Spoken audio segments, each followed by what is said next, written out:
Kikosi cha Linda Mwananchi Women League kilifanya ziara katika hospitali ya Karen Hospital kusimama na Senator Osotsi kufuatilia mashambulizi katika mji ya Kisumu. Barabara zote Nakuru. Wanawake hao walitoa onyo kali kwamba ghasia hazitavumiliwa wala vitisho havina nafasi katika siasa za Kenya. Wamama oye! Wamama oye! We have been living peacefully with the lawyers.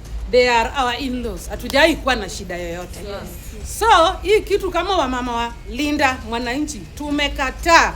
Kama huyo senator ndiye anaweza pigwa hivyo, zambuza mimi mwananchi wa kawaida. Jameni, hatuna nchi. Wamama tutaamua tupigane vita na kura zetu.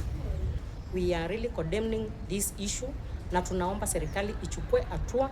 Tutakuja Kisumu na tuone kama mtatupiga vile mlipiga mheshimiwa, na tutaogopa kukuja Kisumu.